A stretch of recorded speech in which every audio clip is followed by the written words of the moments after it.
एक दिन जब दरबार लगा हुआ था, मौसम खुशगवार था और बादशाह अकबर भी प्रसन्नचित्त थे। दरबारी अपनी अपनी जगहों पर शान से बैठे थे। कुछ खास मसलों पर चर्चा चल रही थी। तभी एक दरबारी, जो बीरबल से कुछ ज्यादा ही जलता था, खड़ा हुआ और बोला, आलम पनाह, गुस्ताखी माफ हो, परंतु मेरा मानना है कि बीरबल जी की बुद्धिमानी को कुछ अधिक ही आका जाता है। कभी कभी तो भाग्य भी उनका साथ दे देता है। अकबर मुस्कुराए। उन्हें अपने दरबारियों की इस खींचतान का अंदाजा था। उन्होंने बीरबल की ओर देखा, जिनके चेहरे पर हल्की सी मुस्कान थी, मानो वो इस चुनौती के लिए तैयार हों। तो मीर सलामत, अकबर ने उस दरबारी से कहा, आपका क्या सुझाव है? क्या आप बीरबल की बुद्धि की कोई परीक्षा लेना चाहते हैं? मीर सलामत थोड़ा घबराया, पर अब पीछे हटना नामुमकिन था। उसने कहा, आलम पनाह, परीक्षा तो नहीं, पर हां, हम सब ये देखना चाहेंगे कि क्या बीरबल जी हर किसी को अपने वाकजाल में फंसा सकते हैं? क्या वे हमें, यानी आपके इन तमाम बुद्धिमान दरबारियों को एक साथ मूर्ख बना सकते हैं? ये सुनकर दरबार में कानाफूसी होने लगी। कुछ दरबारी, जो बीरबल के प्रशंसक थे, चिंतित हो उठे, जबकि बाकी मन ही मन खुश हो रहे थे कि आज बीरबल की कलई खुलेगी। अकबर ने बीरबल से पूछा, बीरबल, क्या तुम इस चुनौती को स्वीकार करते हो? क्या तुम इन सभी दरबारियों को एक साथ बेवकूफ बना सकते हो? बीरबल ने अदब से सिर झुकाया और कहा, जहांपनाह, आपके हुक्म की तामील करना मेरा फर्ज है। यदि मेरे दरबारी मित्रगण यही चाहते हैं तो मैं प्रयास अवश्य करूंगा, परंतु इसके लिए मुझे कुछ समय और आपकी थोड़ी सहायता चाहिए होगी। कैसी सहायता, बीरबल? अकबर ने पूछा। आलम पनाह, मुझे 1 सप्ताह का समय चाहिए और इस दौरान मैं जो भी करूं या जो भी घोषणा करूं, उस पर कोई प्रश्न न उठाया जाए। और हां, आपको भी मेरा साथ देना होगा, बिना किसी को बताए कि ये सब एक योजना का हिस्सा है। अकबर को बीरबल पर पूरा भरोसा था। उन्होंने कहा, ठीक है बीरबल, तुम्हें 1 सप्ताह का समय और हमारा पूरा सहयोग दिया जाता है। हम भी देखेंगे कि तुम इन सबको कैसे छकाते हो। दरबार बर्खास्त हुआ। मीर सलामत और उसके साथी दरबारी मन ही मन अपनी जीत की कल्पना करने लगे। उन्हें लगा कि बीरबल ने जल्दबाजी में चुनौती स्वीकार कर ली है और अब वो बुरी तरह फंसेंगे। अगले दिन से बीरबल ने अपनी योजना पर काम करना शुरू कर दिया। उन्होंने शाही खजाने से एक बड़ा सा, खूबसूरत नक्काशीदार संदूक मंगवाया। संदूक काफी भारी था और उसे देखकर ही लगता था कि उसमें कोई बेशकीमती चीज रखी होगी। बीरबल ने उस संदूक को दरबार के बीचों बीच एक ऊंचे मंच पर रखवा दिया और उसके चारों ओर रेशमी पर्दा लगवा दिया। फिर बीरबल ने घोषणा करवाई, सभी खासोआम को सूचित किया जाता है कि बादशाह सलामत के हुक्म से स्वर्ग से एक अद्भुत और चमत्कारी पौधा मंगवाया गया है। ये पौधा इतना दिव्य है कि इसे केवल वही व्यक्ति देख सकता है जो मन, वचन और कर्म से शुद्ध हो, जिसने कभी कोई पाप न किया हो और जो अपने माता पिता का सच्चा आज्ञाकारी हो। ये घोषणा सुनकर पूरे आगरा में हलचल मच गई। दरबारियों में भी कानाफूसी शुरू हो गई। स्वर्ग का पौधा, ऐसा कैसे हो सकता है? एक ने कहा, और इसे सिर्फ शुद्ध आत्मा ही देख सकती है। ये तो बड़ी अजीब शर्त है। दूसरे ने टिप्पणी की। बीरबल ने आगे कहा, 3 दिन बाद इस पर्दे को हटाया जाएगा और बादशाह सलामत स्वयं सबसे पहले इस दिव्य पौधे के दर्शन करेंगे। उसके बाद एक एक करके सभी दरबारी इस पौधे को देखने का सौभाग्य प्राप्त करेंगे। जो भी इस पौधे को नहीं देख पाएगा, ये स्वतः सिद्ध हो जाएगा कि वो व्यक्ति पापी है और उसका हृदय शुद्ध नहीं है। अब दरबारियों के होश उड़ गए। मीर सलामत और उसके साथी, जो कल तक बीरबल का मजाक उड़ा रहे थे, अब चिंता में डूब गए। उन्हें पता था कि वे कितने शुद्ध हैं। दरबार में ऐसा कौन था जिसने कभी झूठ न बोला हो, कभी किसी की बुराई न की हो या कभी कोई छोटा मोटा लालच न किया हो? अगले 2 दिन दरबारियों के लिए किसी सजा से कम नहीं थे। वे रात भर सो नहीं पाते थे। उन्हें डर था कि अगर उन्होंने कहा कि उन्हें पौधा नहीं दिख रहा तो बादशाह के सामने उनकी इज्जत मिट्टी में मिल जाएगी। उन्हें पापी और अशुद्ध करार दिया जाएगा। दूसरी ओर अगर वे झूठ बोलते हैं कि उन्हें पौधा दिख रहा है तो क्या बीरबल उन्हें पकड़ नहीं लेगा? मीर सलामत ने अपने कुछ खास साथियों के साथ गुप्त मंत्रणा की। क्या करे? ये बीरबल तो हमें फंसा गया। एक दरबारी बोला, मुझे तो लगता है कि ये बीरबल की कोई चाल है। भला स्वर्ग से पौधा कैसे आ सकता है? परंतु अगर बादशाह सलामत ने कह दिया कि उन्हें पौधा दिख रहा है, तब क्या करोगे? मीर सलामत ने चिंता जताई। हमें भी हां में हां मिलानी पड़ेगी, वरना हमारी खैर नहीं। आखिरकार वो दिन आ ही गया। दरबार खचाखच भरा हुआ था। बादशाह अकबर अपने सिंहासन पर विराजमान थे। उनके चेहरे पर एक रहस्यमयी मुस्कान थी जिसे कोई पढ़ नहीं पा रहा था। बीरबल मंच के पास खड़े थे जहां वो रहस्यमयी संदूक पर्दे के पीछे छिपा था। बीरबल ने घोषणा की, आलम पनाह, अब समय आ गया है कि इस दिव्य पौधे के दर्शन किए जाएं। अकबर ने हामी भरी। बीरबल ने धीरे से पर्दा हटाया। मंच पर एक बड़ा सा संदूक रखा था और संदूक के अंदर कुछ भी नहीं था। संदूक पूरी तरह खाली था, लेकिन बीरबल ने ऐसे अभिनय किया जैसे वो किसी अद्भुत चीज को देख रहे हों। उन्होंने हाथ जोड़कर कहा, वाह, क्या अद्भुत पौधा है। इसके पत्ते कितने हरे और चमकदार हैं, और इस पर लगे फूल तो ऐसे हैं जैसे आकाश के तारे जमीन पर उतर आए हों। इसकी सुगंध तो पूरे दरबार को महका रही है। आलम पनाह, आप स्वयं इसके दर्शन करें। अकबर, जो योजना में शामिल थे, अपनी जगह से उठे और मंच के पास गए। उन्होंने खाली संदूक में झांका और फिर चेहरे पर आश्चर्य और श्रद्धा का भाव लाते हुए बोले, अद्भुत, अविश्वसनीय। बीरबल, तुमने सत्य कहा था। ऐसा दिव्य पौधा मैंने आज तक नहीं देखा। इसकी आभा, इसकी सुंदरता अलौकिक है। मैं धन्य हो गया। अब दरबारियों की हालत देखने लायक थी। बादशाह सलामत को पौधा दिख रहा था, बीरबल को दिख रहा था। अगर उन्होंने कहा कि उन्हें कुछ नहीं दिख रहा तो उनकी खैर नहीं। सबसे पहले मीर सलामत की बारी आई। उसका दिल जोर जोर से धड़क रहा था। वो कांपते कदमों से मंच पर चढ़ा और संदूक में झांका। अंदर घोर अंधेरा और खालीपन था, पर उसे बादशाह और बीरबल के चेहरे याद आए। उसने गहरी सांस ली और बोला, सुभान अल्लाह, क्या खूब। आलम पनाह, ये तो सचमुच स्वर्ग का ही पौधा है। इसके तो हर पत्ते पर जैसे नूर बरस रहा है, और ये खुशबू, आहा, मेरा जीवन सफल हो गया।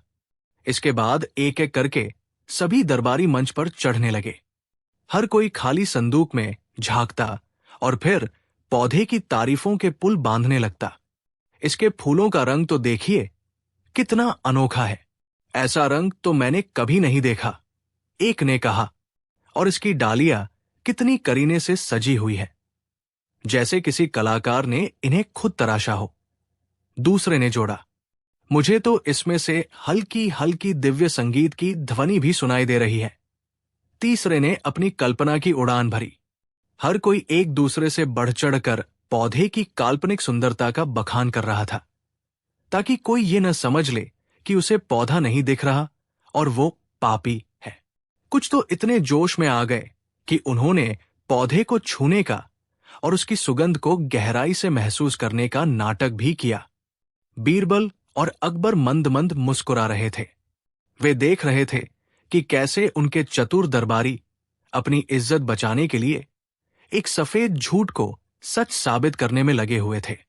जब सभी दरबारियों ने पौधे के दर्शन कर लिए और उसकी जी भरकर प्रशंसा कर ली, तब बीरबल ने हाथ उठाकर सबको शांत किया। मेरे प्रिय दरबारी मित्रों, बीरबल ने कहा, आप सभी ने स्वर्ग के इस दिव्य पौधे के दर्शन किए। आप सभी ने इसकी सुंदरता, इसकी सुगंध और इसके अलौकिक गुणों का बखान किया। इससे यह सिद्ध होता है कि हमारा दरबार शुद्ध हृदय और पवित्र आत्मा वाले व्यक्तियों से भरा पड़ा है। दरबारी अपनी प्रशंसा सुनकर थोड़ा इतराए, पर उनके मन में अभी भी एक अनजाना सा डर था। तभी बीरबल ने संदूक को थोड़ा और दरबारियों की ओर घुमाया और कहा, परंतु एक छोटी सी बात है जो मैं आप सबसे कहना चाहता हूं। असल में इस संदूक में कोई पौधा है ही नहीं। ये सुनते ही पूरे दरबार में सन्नाटा छा गया, जैसे किसी ने सबके सिर पर घड़ों पानी डाल दिया हो। दरबारियों के चेहरे फक पड़ गए। उनकी समझ में नहीं आ रहा था कि ये क्या हो गया। बीरबल ने मुस्कुराते हुए अपनी बात जारी रखी, ये संदूक पूरी तरह खाली है। स्वर्ग से कोई पौधा नहीं आया है। ये तो केवल एक परीक्षा थी, ये देखने के लिए कि हम अपनी प्रतिष्ठा और दूसरों की हम मिलाने के दबाव में किस हद तक जा सकते हैं। आप सबने एक ऐसी चीज की तारीफ की जो वहां थी ही नहीं, सिर्फ इसलिए क्योंकि आपको डर था कि अगर आपने सच कहा तो आपको मूर्ख या पापी समझा जाएगा। मीर सलामत और अन्य दरबारी शर्म से पानी पानी हो गए। उनके सिर झुक गए। उन्हें अपनी गलती का एहसास हो गया था। वे बीरबल की बुद्धिमानी के आगे नतमस्तक थे। अकबर अपनी हंसी नहीं रोक पाए। वे जोर जोर से हंसने लगे। वाह बीरबल, वाह, मान गए तुम्हारी चतुराई को। तुमने तो सचमुच इन सभी को एक साथ बेवकूफ बना दिया, और वो भी बिना किसी जादू टोने के। फिर अकबर ने गंभीर होकर दरबारियों से कहा, देखा आप सबने, बीरबल ने हमें एक बहुत महत्वपूर्ण सबक सिखाया है। हमें कभी भी भेड़चाल का हिस्सा नहीं बनना चाहिए और नहीं सच कहने से डरना चाहिए, चाहे परिणाम कुछ भी हो। अपनी बुद्धि और विवेक का प्रयोग करना ही मनुष्य का धर्म है। सभी दरबारियों ने अपनी गलती स्वीकार की और बीरबल से क्षमा मांगी। मीर सलामत ने भी आगे बढ़कर बीरबल की बुद्धिमत्ता की प्रशंसा की और अपनी ईर्ष्या के लिए माफी मांगी। बीरबल ने विनम्रता से कहा, आलमपना, मेरा उद्देश्य किसी को नीचा दिखाना नहीं था, बल्कि यह दिखाना था कि हम सब इंसान हैं और कभी कभी सामाजिक दबाव या अपने आह के कारण गलतियां कर बैठते हैं। महत्वपूर्ण यह है कि हम अपनी गलतियों से सीखें। उस दिन के बाद दरबारियों ने बीरबल की बुद्धिमत्ता का लोहा मान लिया और फिर कभी उनकी काबिलियत पर संदेह करने की हिम्मत नहीं की। और यह किस्सा, जब बीरबल ने सभी दरबारियों को बेवकूफ बनाया, अकबर और बीरबल की अनगिनत रोचक कहानियों में एक और यादगार अध्याय बन गया, जो पीढ़ियों तक सुनाया जाता रहा। यह कहानी न केवल मनोरंजन करती है, बल्कि यह भी सिखाती है कि आंख बंद करके किसी बात पर विश्वास करने के बजाय अपनी तर्क शक्ति का उपयोग करना कितना आवश्यक है। कहानी 2। आगरा से कुछ कोस दूर यमुना के किनारे बसा एक गांव था, जिसका नाम था रामपुर। गांव की मिट्टी उपजाऊ थी और लोग मेहनती। इसी गांव में 2 भाई रहते थे, रामलाल और श्यामलाल। उनके पिता हरिराम गांव के एक सम्मानित किसान थे, जिन्होंने अपनी पूरी जिंदगी मेहनत करके जमीन का एक टुकड़ा जोड़ा था, जो उनके घर के ठीक पीछे था। यह जमीन का टुकड़ा सिर्फ जमीन नहीं था, बल्कि उनके परिवार की विरासत थी, उनकी मेहनत का जीता जागता सबूत। इस जमीन के ठीक बीचों बीच एक विशालकाय वटवृक्ष, बरगद का पेड़, खड़ा था।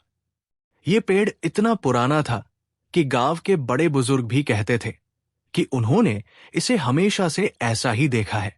इसकी जटाएं धरती में समाकर नए तनों का रूप ले चुकी थी और इसकी घनी छतरी इतनी फैली हुई थी कि दोपहर की चिलचिलाती धूप में भी उसके नीचे मीठी ठंडी छाव का साम्राज्य रहता था।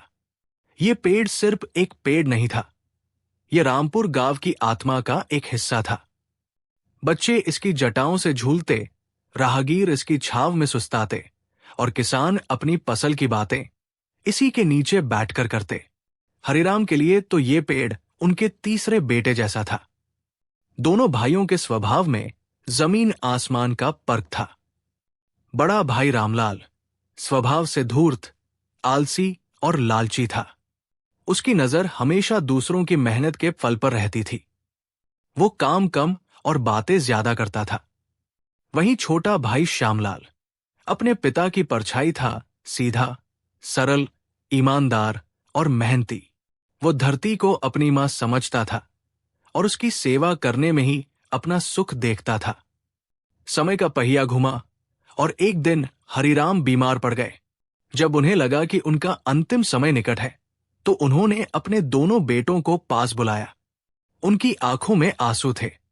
उन्होंने कांपते हुए हाथों से दोनों के सिर पर हाथ फेरा और कहा, बेटा, मेरे बाद इस घर और जमीन को संभालना। मैंने तुम्हें सब कुछ बराबर दिया है। बस एक ही इच्छा है, तुम दोनों हमेशा मिलजुल कर रहना। इस वटवृक्ष की तरह एक दूसरे को सहारा देना, कभी अलग मत होना।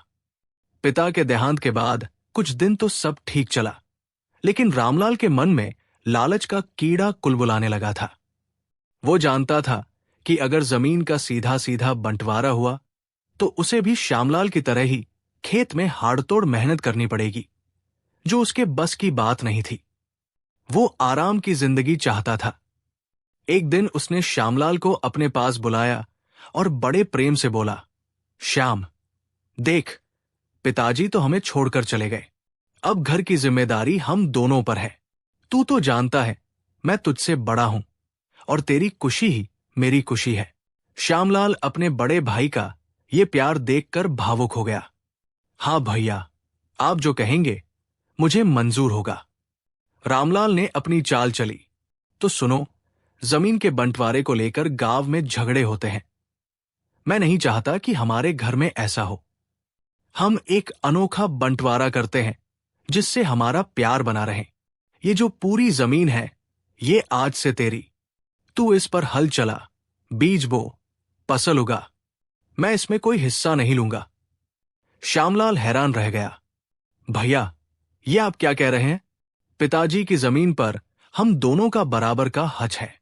मैं अकेला इसे कैसे ले सकता हूं? रामलाल ने बड़ी मासूमियत से कहा, अरे पगले, पूरी बात तो सुन। जमीन तेरी, लेकिन उस पर जो ये हमारा पुराना वटवृक्ष है, ये मेरा। मुझे जमीन जायदाद का मोह नहीं। मुझे तो बस पिताजी की यादें चाहिए। मैं इस पेड़ को अपना मानूंगा। इसकी लकड़ी, इसके फल और इसकी छाव सब मेरी। श्यामलाल बहुत सीधा था। उसे अपने भाई की धूर्तता समझ नहीं आई। उसे लगा कि उसका बड़ा भाई कितना त्यागी है, जो पूरी उपजाऊ जमीन उसे दे रहा है और बदले में सिर्फ एक पेड़ ले रहा है। उसने भावुक होकर कहा, भैया, आप कितने अच्छे हैं। मुझे आपका ये बंटवारा मंजूर है। जमीन मेरी और पेड़ आपका। दोनों ने गांव के कुछ लोगों के सामने एक कागज पर यह समझौता लिख भी लिया। रामलाल मन ही मन अपनी जीत पर मुस्कुरा रहा था। अगले दिन से श्यामलाल ने दोगुनी मेहनत से खेत में काम करना शुरू कर दिया। उसने जमीन जोती, बीज बोए। सूरज आग उगल रहा था।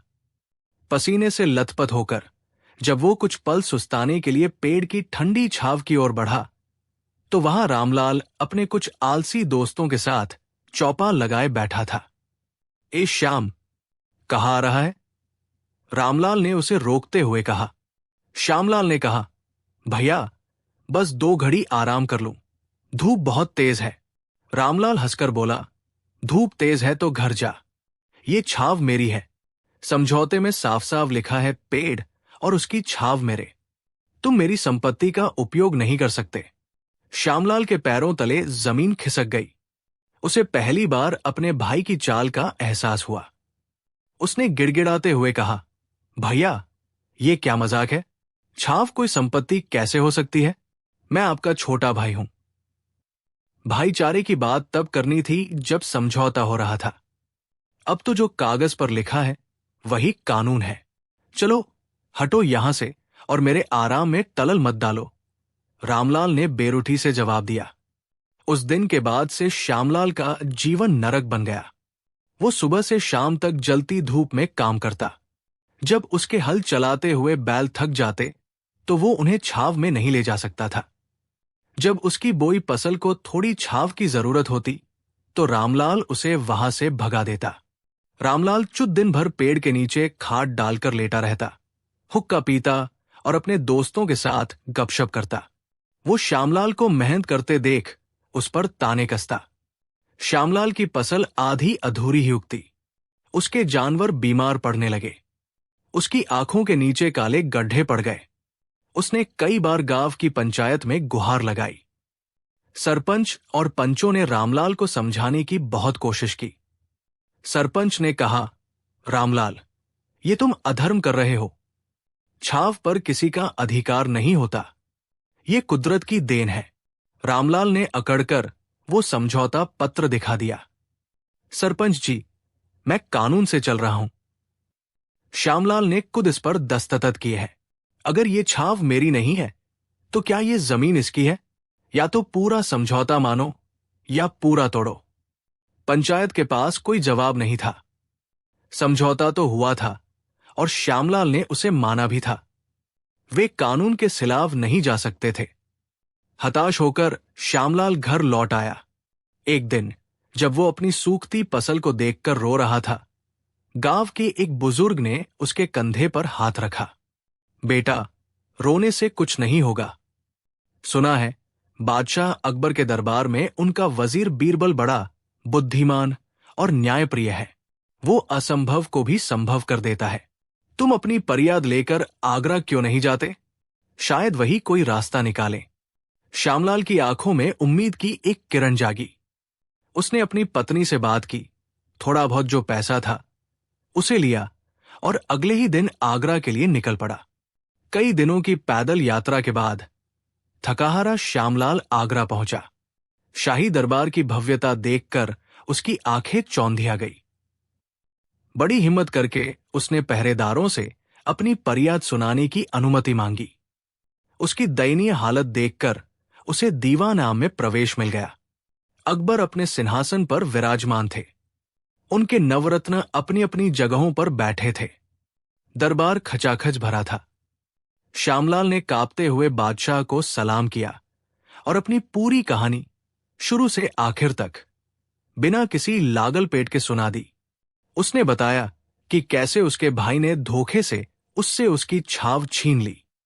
पूरी कहानी सुनकर दरबार में मौजूद सभी लोग हैरान थे। ये एक अजीब और अनोखा मामला था। बादशाह अकबर को भी श्यामलाल से सहानुभूति हुई, लेकिन वो भी दुविधा में पड़ गए। समझौता तो आखिर समझौता था। अकबर ने रामलाल को दरबार में पेश करने का हुक्म दिया। कुछ दिनों बाद रामलाल दरबार में हाजिर हुआ। उसने बड़े अदब से बादशाह को सलाम किया और अपने आप को एक बड़ा त्यागी और संतोषी व्यक्ति बताने लगा। आलम पनाह, मेरा भाई भोला है। मैंने तो उसकी भलाई के लिए ही उसे पूरी जमीन दे दी और अपने लिए बस अपने पिता की एक निशानी, ये पेड़ मांगा। अब अगर समझौते के अनुसार मैं अपनी छाव का इस्तेमाल कर रहा हूं तो इसमें क्या गलत है? उसने वो समझौता पत्र अकबर के सामने रख दिया। अकबर ने पत्र पढ़ा। वो सोच में पड़ गए। कानून के हिसाब से रामलाल सही था। उन्होंने अपने दरबारियों से सलाह मांगी, लेकिन कोई भी इस गुत्थी को सुलझा नहीं पा रहा था। सबकी नजरें अब एक व्यक्ति पर आकर टिक गई, बीरबल, जो हमेशा की तरह शांत भाव से खड़े मुस्कुरा रहे थे। बीरबल, अकबर ने कहा, तुम इस खामोशी का क्या मतलब समझे? क्या तुम्हारे पास भी इस समस्या का कोई हल नहीं है? बीरबल ने सिर झुकाकर कहा, जहांपनाह, समस्या जितनी टेढ़ी होती है उसका हल उतना ही सीधा होता है। बस देखने वाली नजर चाहिए। बीरबल आगे बढ़े और रामलाल से पूछा, रामलाल, तो ये बात तय है कि पेड़ तुम्हारा है और जमीन तुम्हारे भाई श्यामलाल की? रामलाल ने छाती चौड़ी करके कहा, जी हुजूर, बिल्कुल तय है। और पेड़ की हर चीज तुम्हारी है? लकड़ी, पत्ते, फल और छाव? बीरबल ने फिर पूछा। जी हां, सब कुछ मेरा, रामलाल ने उत्साह से कहा। और जमीन जिस पर यह पेड़ खड़ा है वो पूरी तरह से श्यामलाल की है? बिल्कुल हुजूर, जमीन का हर कण उसका है। बीरबल अब श्यामलाल की ओर मुड़े। श्यामलाल, क्या तुम मानते हो कि वो जमीन तुम्हारी है? श्यामलाल ने नम आंखों से कहा, जी वजीर आला। बीरबल के चेहरे पर एक रहस्यमयी मुस्कान तैर गई।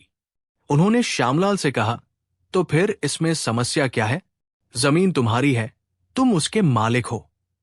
तुम्हारा भाई बहुत अच्छा है कि उसने अपना पेड़ तुम्हारी जमीन पर खड़ा कर रखा है, लेकिन कोई भी अपनी चीज किसी दूसरे की जमीन पर मुफ्त में नहीं रखता। रामलाल और दरबार के बाकी लोग चौंक गए। बीरबल ने अपनी बात जारी रखी। श्यामलाल, आज से तुम अपने भाई से अपनी जमीन का किराया वसूल करो। उसका पेड़ तुम्हारी जमीन पर खड़ा होकर तुम्हारी जगह घेर रहा है। तुम्हें पूरा हक है कि तुम उससे अपनी जमीन का किराया मांगो। रामलाल का चेहरा पीला पड़ गया। किराया? ये तो समझौते में नहीं लिखा था। समझौते में यह भी नहीं लिखा था कि तुम मुफ्त में अपनी चीज किसी और की जमीन पर रख सकते हो। बीरबल ने तुरंत जवाब दिया। दरबार में कानाफूसी शुरू हो गई। बीरबल यहीं नहीं रुके, वो रामलाल की ओर मुड़े। रामलाल, छाव तुम्हारी है ना? जी हां, रामलाल ने हकलाते हुए कहा। ठीक है, तो जब सूरज चलता है तो तुम्हारे पेड़ की छाव भी जमीन पर चलती है।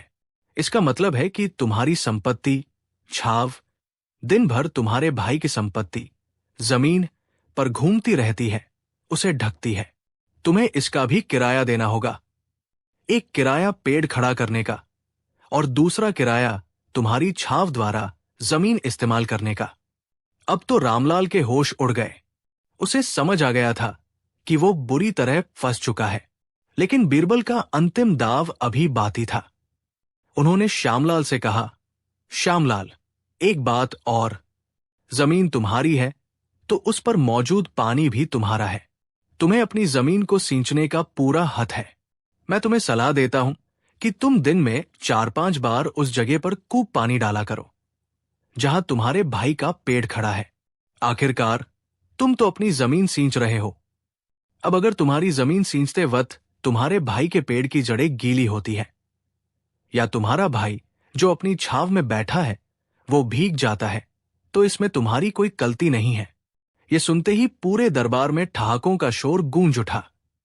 बादशाह अकबर भी अपनी हंसी नहीं रोक पाए। रामलाल की सारी अकड़ हवा हो गई।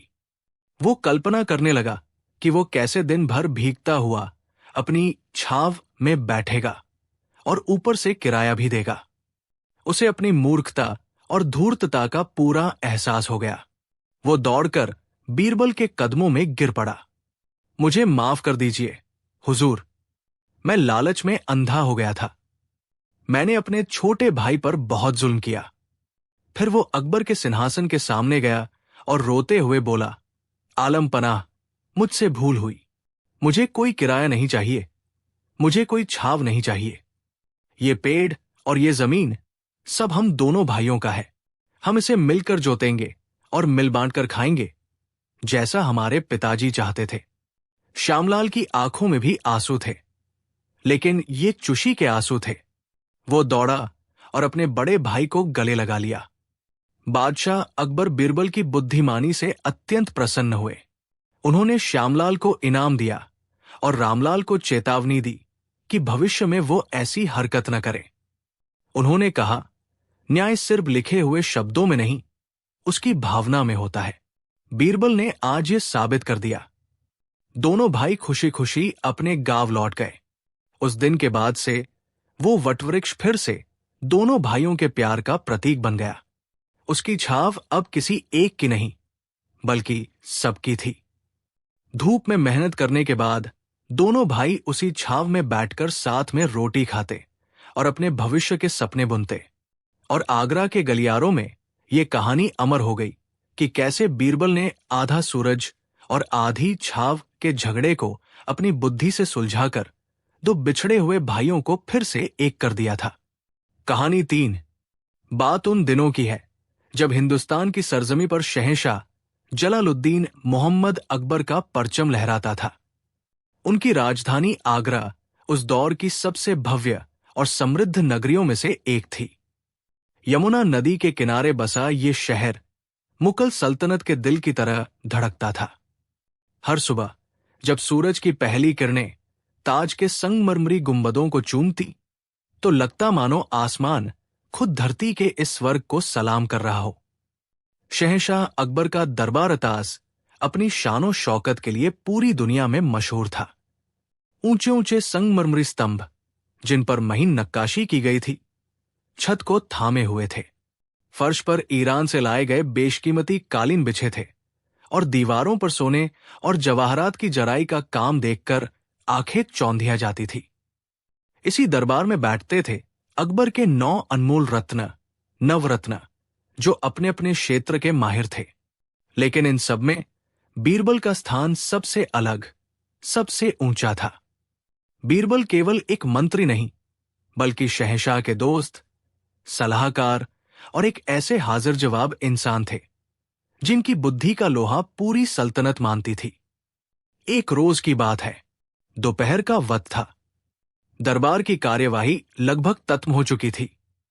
बाहर सूरज आग उगल रहा था और उसकी तपिश से बचने के लिए दरबार के पर्दों को गिरा दिया गया था, जिससे अंदर एक सुकून भरा माहौल था। शहंशाह अकबर आज कुछ ज्यादा ही खामोश और गहरे विचारों में डूबे हुए थे। उनकी नजरें सामने रखे एक थाली स्वर्ण पात्र पर टिकी थी, लेकिन उनका दिमाग कहीं और ही सैर कर रहा था। दरबार में बैठे अन्य दरबारी जैसे मुल्ला दो प्याजा और हकीम रिजा टान मन ही मन मुस्करा रहे थे। वे जानते थे कि जब भी शहंशाह इस तरह खामोश होते हैं तो उनके दिमाग में कोई न कोई तूफानी सवाल या पहेली जम ले रही होती है, जो अक्सर बीरबल के लिए एक चुनौती बनकर सामने आती थी।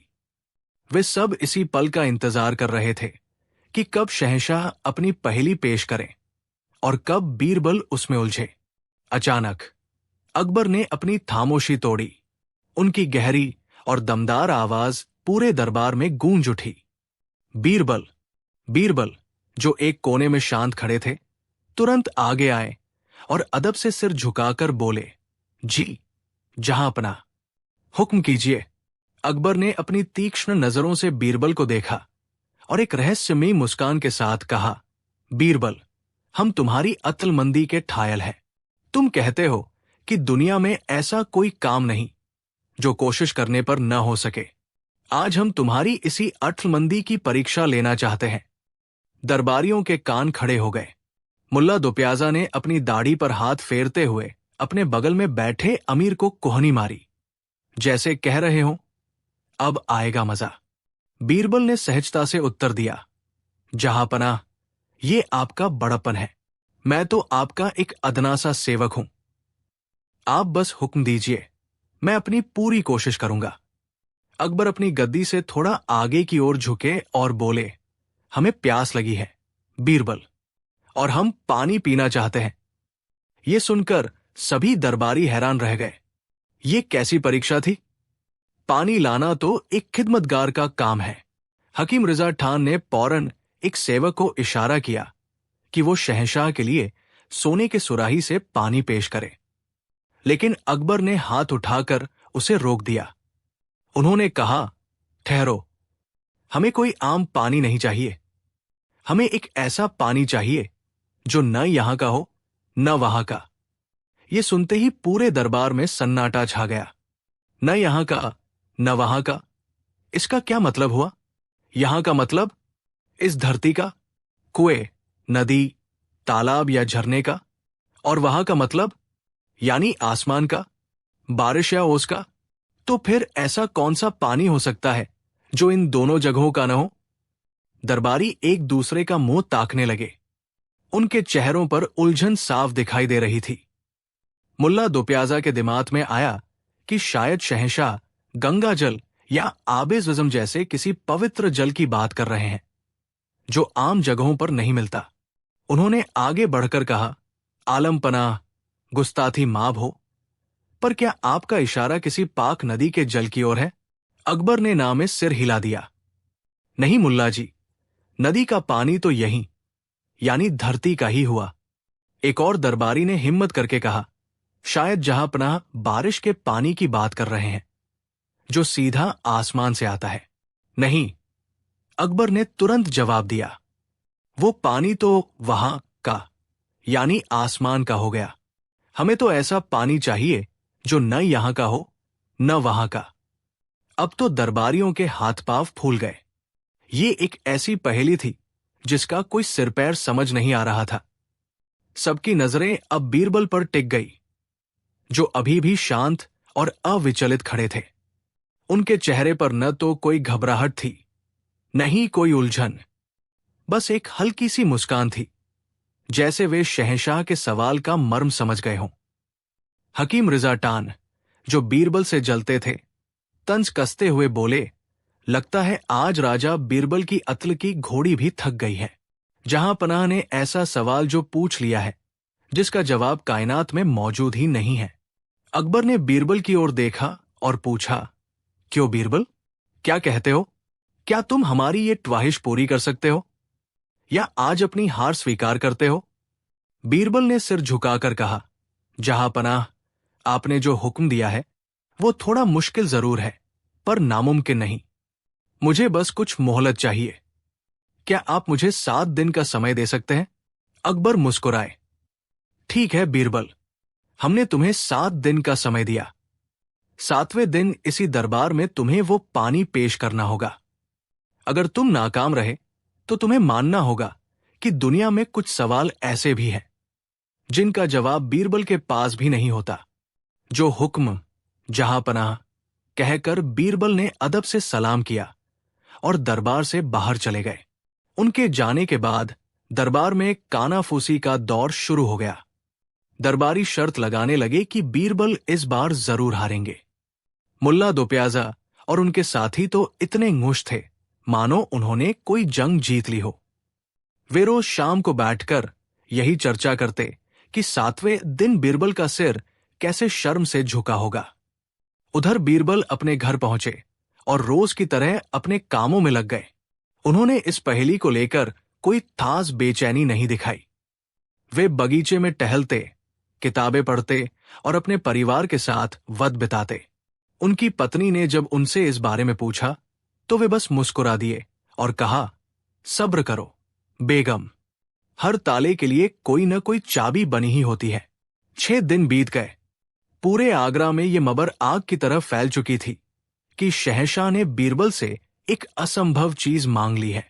लोग उत्सुकता से 7वें दिन का इंतजार कर रहे थे। दरबारियों का उत्साह अपने चरम पर था। उन्हें पूरा यकीन था कि बीरबल थाली हाथ लौटेंगे। 7वें दिन की सुबह हुई। दरबार एताज खचाखच भरा हुआ था। हर कोई ये नजारा देखने आया था। शहंशाह अकबर अपने सिंहासन पर विराजमान थे और उनकी आंखों में एक उत्सुकता भरी चमक थी। वे जानते थे कि बीरबल कोई साधारण व्यक्ति नहीं है, लेकिन आज का सवाल सचमुच टेढ़ा था। ठीक समय पर बीरबल ने दरबार में प्रवेश किया। उनके हाथ में कुछ भी नहीं था। ये देखकर दरबारियों के चेहरे खिल उठे। मुल्ला दोप्याजा ने फुसफुसाते हुए कहा, देखो, हमने कहा था ना, ये थाली हाथ आया है, आज इसकी सारी हैकड़ी निकल जाएगी। बीरबल धीरे धीरे चलकर सिंहासन के पास पहुंचे और शहंशाह को सलाम किया। अकबर ने पूछा, बीरबल, आज 7वां दिन है, कहाँ है वो पानी जो न यहां का है न वहां का? बीरबल ने मुस्कुराते हुए कहा, जहां पनाह, वो पानी लाना इतना आसान नहीं था। उसके लिए बहुत मेहनत करनी पड़ी। वो पानी यहां दरबार तक नहीं आ सकता। आपको मेरे साथ शाही घुड़साल तक चलना होगा। ये सुनकर सब हैरान रह गए। पानी घुड़साल में? अकबर भी आश्चर्यचकित थे, लेकिन उनकी उत्सुकता और बढ़ गई। उन्होंने कहा, ठीक है बीरबल, हम तुम्हारे साथ चलने को तैयार हैं। शहंशाह अकबर, बीरबल और कुछ चास दरबारियों के साथ शाही घुड़साल की ओर चल पड़े। घुड़साल बहुत बड़ा और साफ सुथरा था। वहां एक से बढ़कर एक आला नस्ल के अरबी और तुर्की घोड़े मौजूद थे। एक तरफ एक मजबूत और ताकतवर घोड़ा खड़ा था, जो पसीने से तरबतर था और हाफ रहा था। उसकी पीठ पर अभी भी काठी कसी हुई थी। ऐसा लग रहा था जैसे उसे अभी अभी बहुत तेज दौड़ा कर लाया गया हो। बीरबल उस घोड़े के पास गए और शहंशाह से बोले, जहां पनाह, पानी हाजिर है। अकबर ने चारों ओर देखा। वहां पानी का कोई बर्तन या सुराही नहीं थी। उन्होंने झुंझलाकर पूछा, कहाँ है पानी बीरबल? हमें तो सिर्फ एक थकाहारा घोड़ा दिख रहा है। तुम हमारा मजाक तो नहीं बना रहे? बीरबल ने एक छोटा सा मिट्टी का प्याला उठाया, जो उन्होंने पहले से ही वहां रखा हुआ था। वे घोड़े के पास गए और उसकी पीठ और गर्दन पर जो पसीने की बूंदें मोतियों की तरह चमक रही थी, उन्हें बड़ी सावधानी से उस प्याले में इकट्ठा करने लगे। घोड़े के शरीर से रिसता हुआ पसीना धीरे धीरे उस प्याले में जमा होने लगा। कुछ ही देर में प्याला लगभग आधा भर गया। बीरबल उस प्याले को लेकर शहंशाह अकबर के सामने आए और उसे पेश करते हुए कहा, लीजिए जहांपना, ये रहा वो पानी जो न यहां का है न वहां का। दरबारियों की आंखें फटी की फटी रह गई। ये क्या था? घोड़े का पसीना। मुल्ला दोप्याजा ने घृणा से मुंह बनाते हुए कहा, छी छी, बीरबल, तुम्हारा दिमाग खराब हो गया है? तुम शहंशाह हिंद को एक जानवर का पसीना पिलाना चाहते हो? ये तो घोर अपमान है। अकबर भी हैरान और कुछ नाराज थे। उन्होंने अपनी भवें सिकोड़कर पूछा, बीरबल, ये क्या बेहुदगी है? इसका क्या मतलब है? बीरबल ने बड़ी विनम्रता और शांति से जवाब दिया, गुस्ताखी माफ हो जहांपना, पर जरा मेरे तर्क पर गौर फरमाइए। आपने ऐसा पानी मांगा था जो न यहां का हो। ये पानी किसी नदी, कुएं या झरने का नहीं है, इसलिए ये यहां यानी धरती का नहीं है। दरबार में एक खामोशी छा गई। बीरबल की बात में दम था। उन्होंने अपनी बात जारी रखी, और आपका दूसरा हुक्म था कि पानी न वहां का हो। जहांपना, ये पानी आसमान से गिरी हुई बारिश या ओस की बूंद भी नहीं है, इसलिए ये वहां का यानी आसमान का भी नहीं है। अब अकबर के चेहरे के भाव बदलने लगे। उनकी नाराजगी की जगह एक गहरी सोच ने ले ली।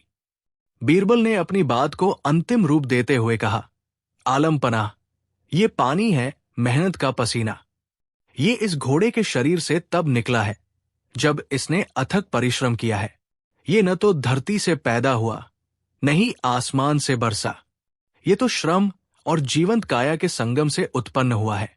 ये एक ऐसी चीज है जो न पूरी तरह धरती की है और न ही आसमान की। ये इन दोनों के बीच एक जीव के परिश्रम का फल है। इसलिए यही वो पानी है जो न यहां का है न वहां का। बीरबल की व्याख्या सुनकर शहंशाह अकबर अवाक रह गए। जो पहली पूरे दरबार के लिए एक अबूझ गांठ बन गई थी, उसे बीरबल ने अपनी बुद्धि की सुई से कितनी सरलता से खोल दिया था। यह सिर्फ एक चतुराई भरा जवाब नहीं था, इसके पीछे एक गहरा दर्शन छिपा था। मेहनत का, परिश्रम का सम्मान। अकबर के चेहरे पर एक शानदार मुस्कान खिल उठी। वे अपनी गद्दी से उठे और आगे बढ़कर बीरबल को गले लगा लिया। वे जोर से हंसे। उनका अट्टहास पूरी घुड़साल में गूंज गया। वाह बीरबल, वाह! मान गए तुम्हारी अत्ल को। तुमने सिर्फ मेरी पहेली का जवाब नहीं दिया, बल्कि एक बहुत बड़ी सीख भी दी है। तुमने हमें याद दिलाया है कि दुनिया की सबसे कीमती चीजें वे नहीं हैं जो हमें धरती या आसमान से मिलती है, बल्कि वे हैं जिन्हें हम अपनी मेहनत और लगन से कमाते हैं। मेहनत का पसीना ही असली अमृत है। मुल्ला दोप्याजा और दूसरे दरबारियों के सिर शर्म से झुक गए। वे जिसे बीरबल का अपमान समझ रहे थे, वो तो उनकी बुद्धि का एक और चमत्कार निकला। उन्हें अपनी छोटी सोच पर बेहद अफसोस हुआ। शहंशाह अकबर ने बीरबल को अशर्फियों से भरा एक थैला इनाम में दिया और ऐलान किया कि आज से सल्तनत में हर मेहनतकश इंसान का और भी ज्यादा सम्मान किया जाएगा। उस दिन के बाद से ये कहानी मुगल सल्तनत के गलियारों में हमेशा के लिए अमर हो गई। जब भी कोई मुश्किल पहेली सामने आती, लोग मुस्कुराकर कहते, अरे ये तो न यहां का न वहां का पानी जैसा सवाल है। इसका हल तो कोई बीरबल जैसा दिमाग ही निकाल सकता है। और इस तरह बीरबल ने एक बार फिर साबित कर दिया कि बुद्धि का सही इस्तेमाल किसी भी असंभव को संभव बना सकता है। कहानी 4। आगरा के किले में उस दिन दीवा नाम की रौनक कुछ और ही थी।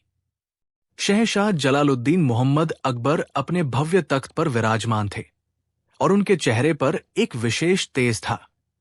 दरबार नवरत्नों, मनसबदारों, अमीरों और दरबारियों से खचाखच भरा हुआ था। हवा में इत्र और गुलाब जल की महक घुली हुई थी। हर तरफ शांति थी, लेकिन यह तूफान से पहले की शांति थी, जिसे केवल एक व्यक्ति भांप पा रहा था, बीरबल। बीरबल, जो अपनी सहज मुस्कान और पारखी नजरों के लिए जाने जाते थे, आज कुछ गंभीर थे। उन्होंने देखा कि शहंशाह के छास, सलाहकार, मुल्ला दो प्याजा और कुछ अन्य दरबारी, जो बीरबल की बढ़ती हुई शोहरत से ईर्ष्या करते थे, आज कुछ ज्यादा ही कानाफूसी कर रहे थे। उनकी आंखों में एक कुटिल चमक थी, जो किसी बड़ी साजिश का संकेत दे रही थी। मुल्ला दो प्याजा ने बड़ी विनम्रता का स्वांग रचते हुए कहा, आलम पनाह, आपकी सल्तनत बेमिसाल है। सूरज की रोशनी जहां तक जाती है, वहां तक आपका परचम लहराता है। आपके खजानों में बेशुमार दौलत है। आपकी फौज दुनिया की सबसे ताकतवर फौज है। लेकिन एक चीज है, जहां पनाह, जिसका हिसाब आज तक कोई नहीं लगा पाया। अकबर की भौहें उत्सुकता से तन गई। मुल्ला जी, ऐसी कौन सी चीज है जो हमारी सल्तनत में है और हमें उसका इल्म नहीं? मुल्ला ने बीरबल की ओर एक तिरछी नजर डाली और फिर कहा, हुजूर, हमारी ये जीवनदायिनी यमुना नदी, ये सदियों से बह रही है। इसने सल्तनतें बनती और बिगड़ती देखी है। ये हमारी प्रजा की प्यास बुझाती है, खेतों को सींचती है। ये हमारी सल्तनत का एक अनमोल खजाना है। पर क्या आज तक किसी ने ये जानने की कोशिश की कि इस नदी में कितना पानी है, इसका वजन कितना है? दरबार में एक पल के लिए सन्नाटा छा गया। ये सवाल ही बड़ा अजीब था। नदी के पानी को तौलना, ये तो असंभव था। कुछ दरबारी हंसने लगे, तो कुछ ने इसे मुल्ला की मूर्खता समझा। लेकिन अकबर की आंखों में एक चुनौती की चमक उभर आई। उन्हें ऐसे ही टेढ़े और असंभव से लगने वाले सवाल पसंद थे, जो बुद्धि की सीमाओं को चुनौती देते हों। वाह मुल्ला जी, सवाल तो आपने बड़ा दिलचस्प पूछा है। अकबर ने अपनी दाढ़ी पर हाथ फेरते हुए कहा, यह तो सचमुच सोचने वाली बात है। हमारी हर चीज का हिसाब किताब है, तो हमारी सबसे कीमती नदी का क्यों नहीं? उनकी नजरें पूरे दरबार में घूमी और अंत में बीरबल पर आकर टिक गई। बीरबल शांत खड़े थे, जैसे उन्हें पहले से ही पता था कि ये तूफान उन्हीं की ओर आने वाला है। बीरबल, शहंशाह की आवाज में एक शाही आदेश था, तुम हमारे सबसे बुद्धिमान सलाहकार हो। हर मुश्किल सवाल का हल तुम्हारे पास होता है। हम तुम्हें ये काम सौंपते हैं। हमें ठीक ठीक बताओ कि आगरा की सीमा के अंदर बहने वाली यमुना नदी के पानी का कुल वजन कितना है? मुल्ला दो प्याजा और उसके साथियों के चेहरों पर विजयी मुस्कान तैर गई। उन्होंने बीरबल को एक ऐसे जाल में फंसा दिया था, जहां से निकलना नामुमकिन था। अगर बीरबल कहते कि यह संभव नहीं है, तो उनकी बुद्धिमानी का तिलिस्म टूट जाता, और अगर वह कहते, तो इस असंभव काम को पूरा कैसे करते? पूरा दरबार बीरबल के जवाब का इंतजार कर रहा था। बीरबल ने अदब से झुककर सलाम किया और अपनी चिरपरिचित मुस्कान के साथ बोले, आलम पनाह, आपका हुक्म सर आंखों पर। यह काम यकीनन मुश्किल है, पर नामुमकिन नहीं। बस मुझे इस काम को अंजाम देने के लिए कुछ मोहलत और कुछ इंतजाम करने की इजाजत चाहिए। अकबर हैरान हुए, पर खुश भी। कैसी मोहलत और कैसे इंतजाम? बीरबल ने कहा, हुजूर, यह कोई छोटा मोटा काम नहीं है।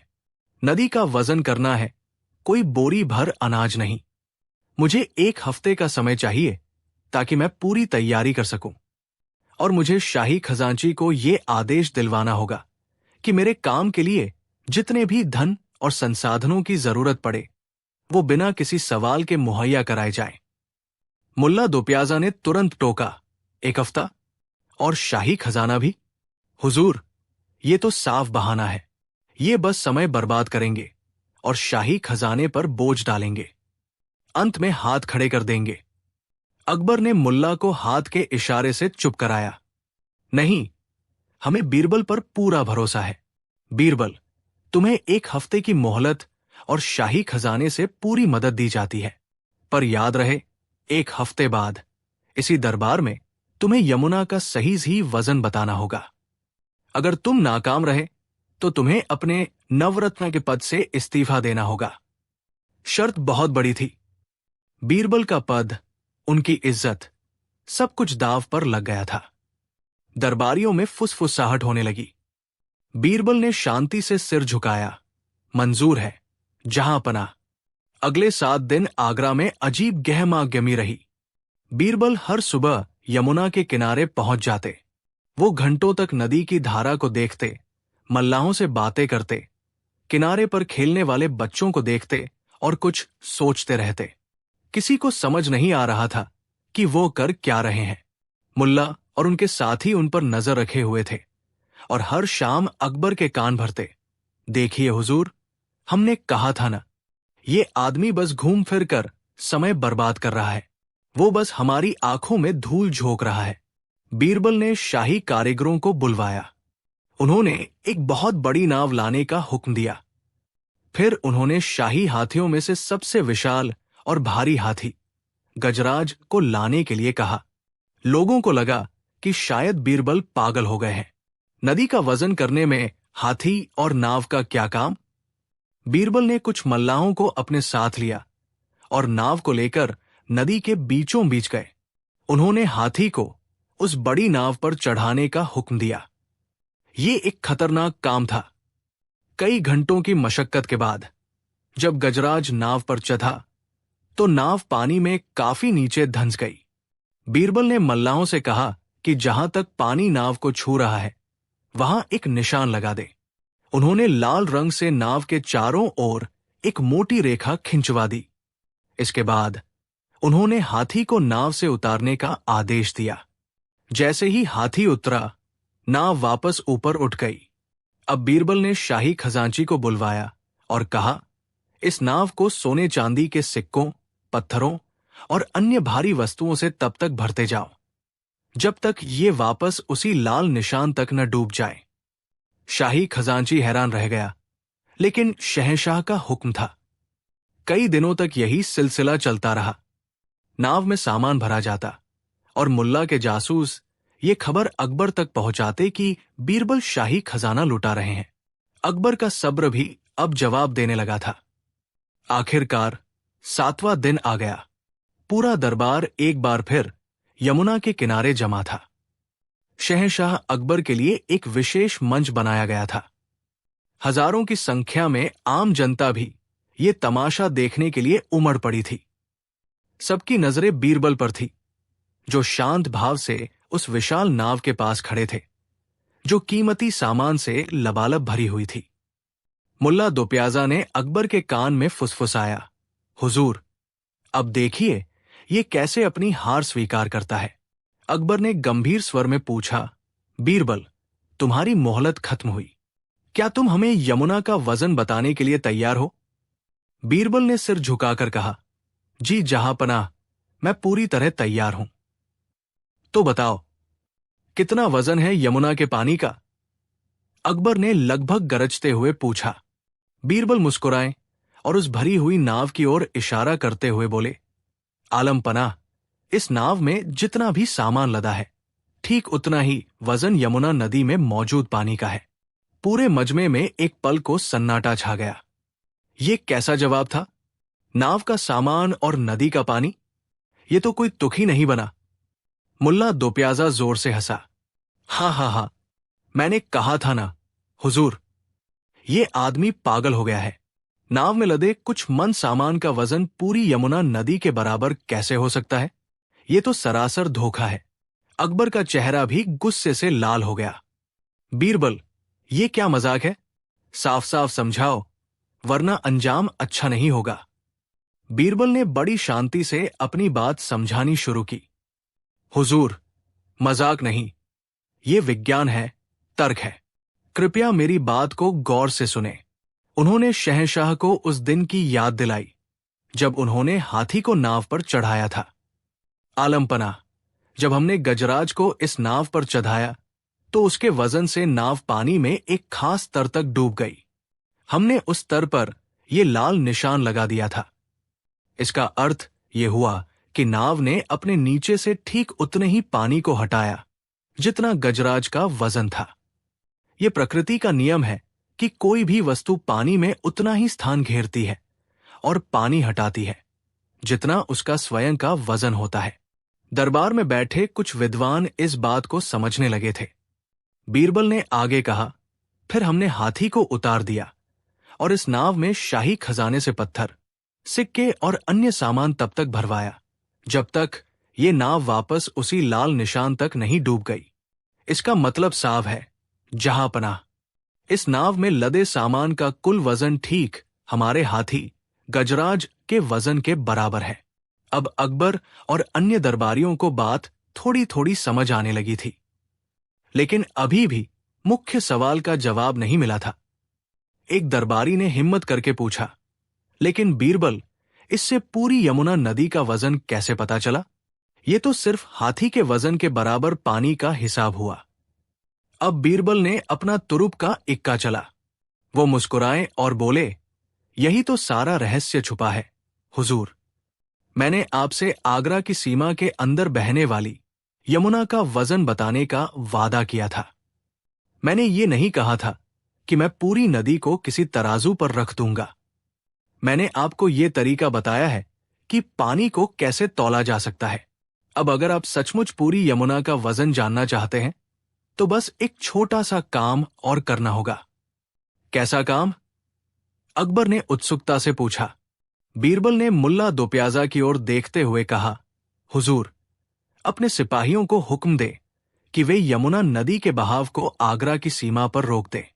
फिर नदी का सारा पानी बाहर निकालकर किसी बहुत बड़े हौज या तालाब में जमा कर दें।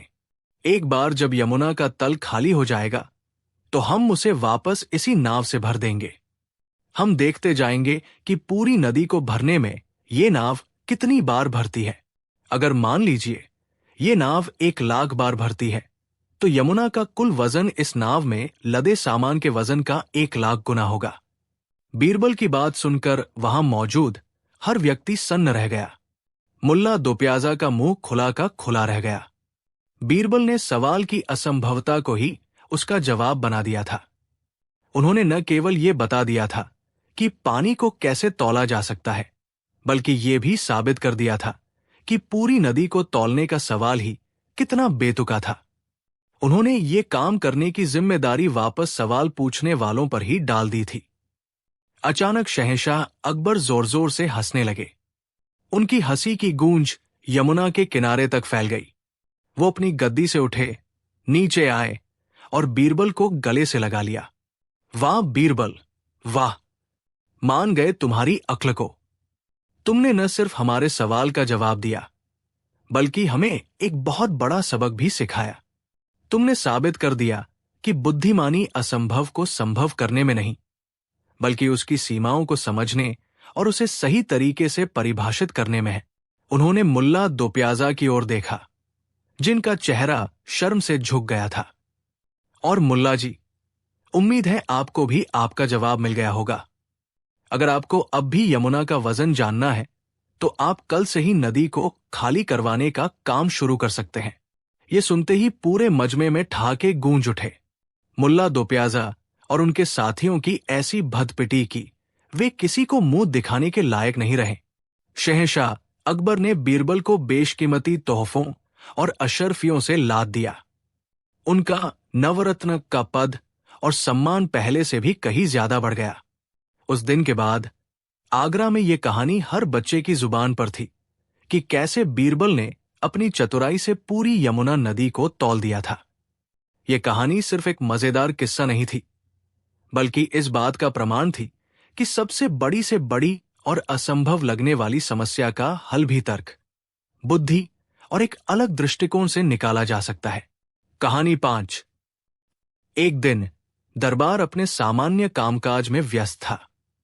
बादशाह अकबर किसी गंभीर राजकीय मसले पर अपने मंत्रियों से विचार विमर्श कर रहे थे। तभी न जाने कहां से दरबार के विशाल कक्ष में एक गधा घुस आया और अपनी कर्कश आवाज में रेंकने लगा। अचानक हुई इस घटना से सभी दरबारी चौंक गए और दरबार की सारी गंभीरता भंग हो गई।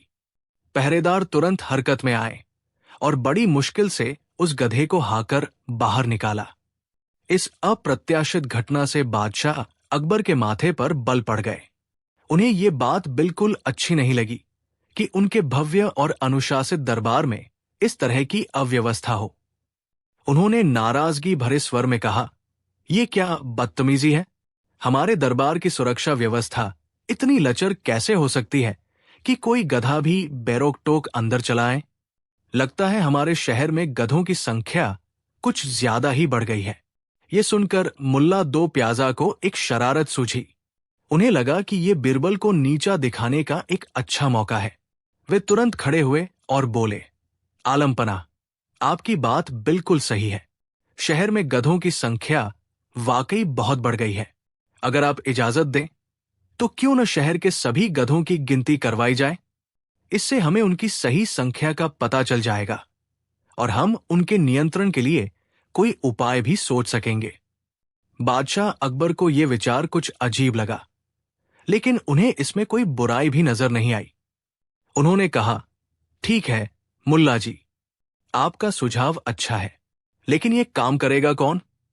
यह कोई आसान काम नहीं है।" मुल्ला दो प्याजा ने तुरंत बीरबल की ओर इशारा करते हुए कहा, "हुजूर, इस काम के लिए बीरबल से बेहतर और कौन हो सकता है? उनकी बुद्धिमत्ता की तो दुनिया कायल है। मुझे यकीन है कि वे ये काम बड़ी आसानी से और बहुत जल्द कर लेंगे।" मुल्ला दो प्याजा की मंशा साफ थी। वे जानते थे कि पूरे आगरा शहर के गधों की गिनती करना एक बहुत ही कठिन और समय लेने वाला काम है। उन्हें उम्मीद थी कि बीरबल या तो इस काम को करने से मना कर देंगे, जिससे बादशाह उनसे नाराज हो जाएंगे, या फिर अगर वे ये काम स्वीकार कर भी लेते हैं तो वे इसे ठीक से नहीं कर पाएंगे और सबके सामने उनकी हंसी होगी।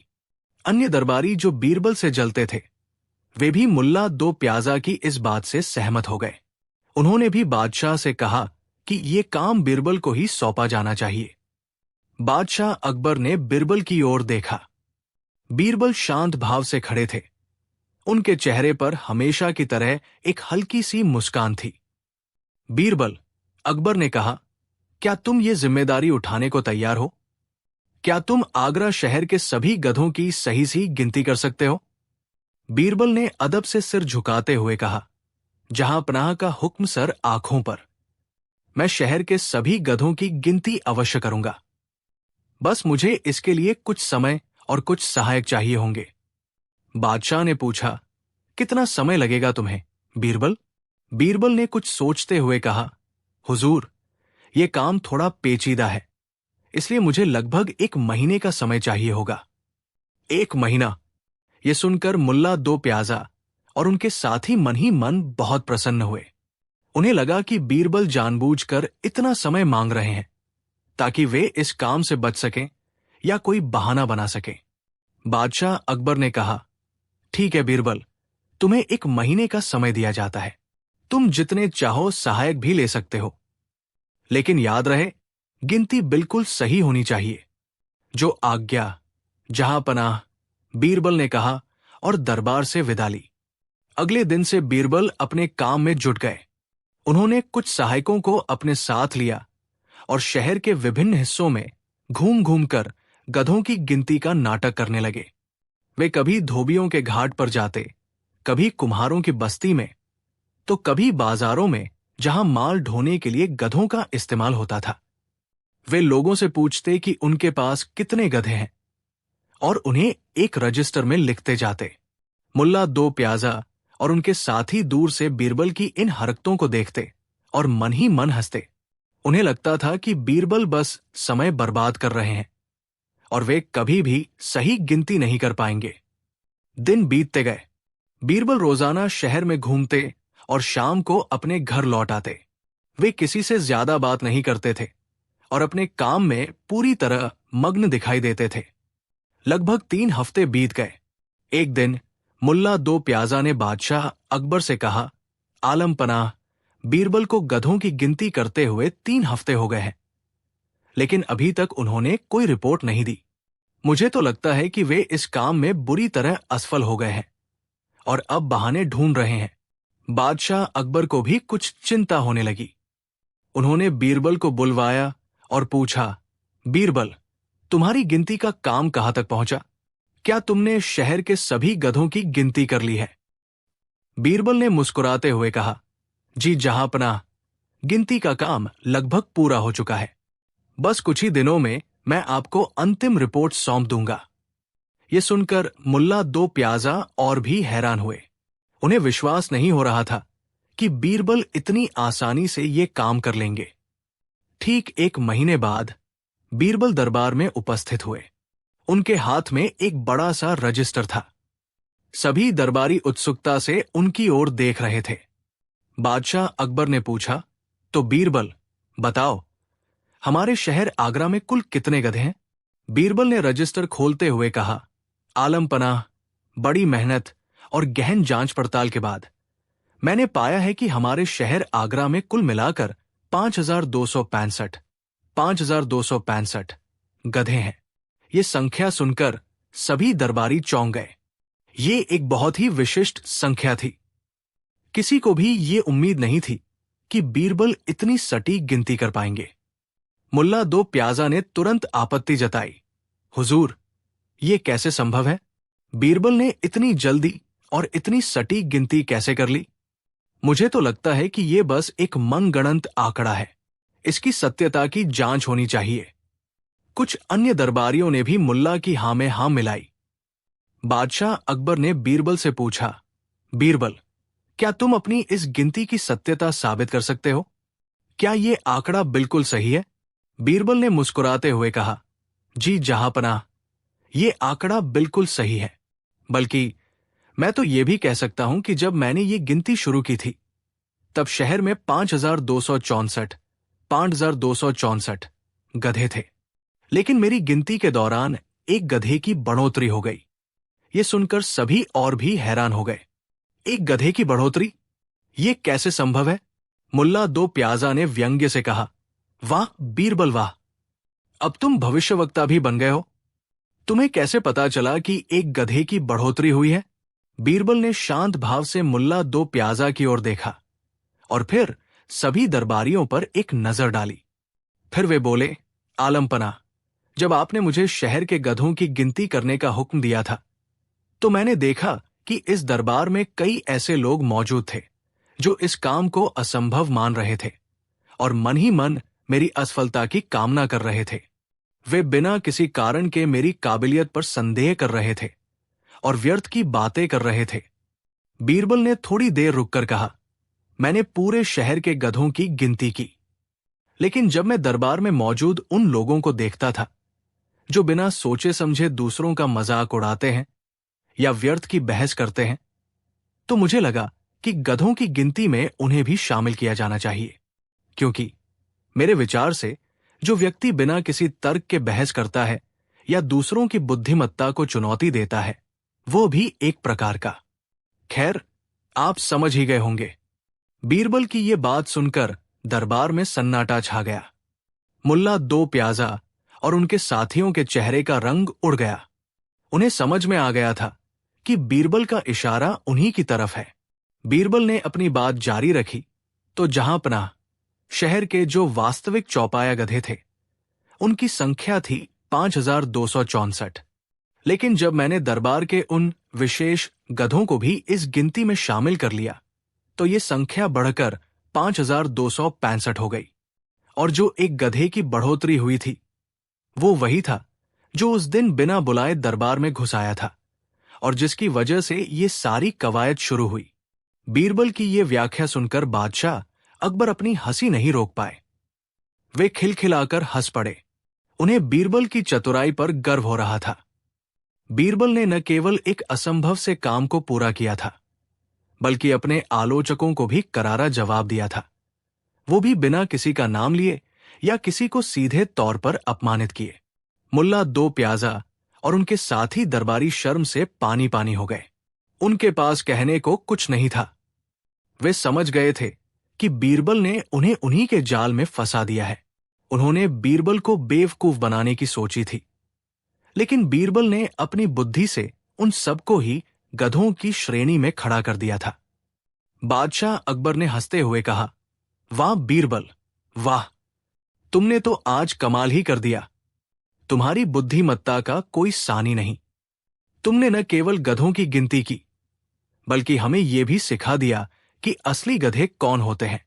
बीरबल ने विनम्रता से सिर झुकाते हुए कहा, आलमपना, मेरा उद्देश्य किसी का अपमान करना नहीं था। मैं तो बस ये बताना चाहता था कि कभी कभी हम दूसरों की काबिलियत पर संदेह करने में इतना व्यस्त हो जाते हैं कि हम अपनी ही कमियों को नहीं देख पाते, और व्यर्थ की बहस या दूसरों को नीचा दिखाने की कोशिश करना भी एक प्रकार की मूर्खता ही है। उस दिन के बाद दरबारियों ने बीरबल से उलझने से पहले कई बार सोचना शुरू कर दिया। उन्हें यह एहसास हो गया था कि बीरबल को चतुराई में हराना लगभग नामुमकिन है, और यह किस्सा जब बीरबल ने दरबार में गधों की गिनती की के नाम से दूर दूर तक मशहूर हो गया, जो बीरबल की अद्भुत हाजिर जवाबी, मनोवैज्ञानिक समझ और अपने विरोधियों को उन्हीं की भाषा में जवाब देने की कला का एक और बेहतरीन उदाहरण बन गया।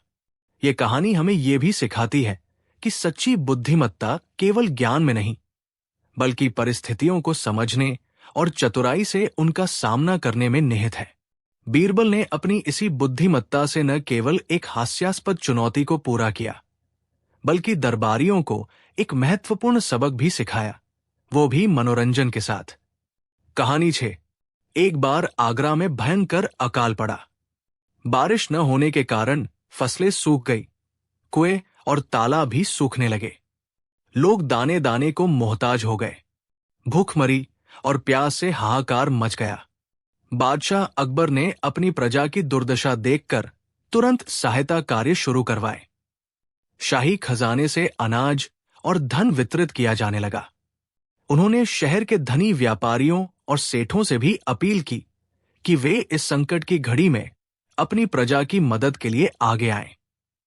अधिकांश व्यापारियों ने बादशाह की अपील पर उदारतापूर्वक दान दिया, परंतु सेठ हरिकिशन दास टस से मस नहीं हुए।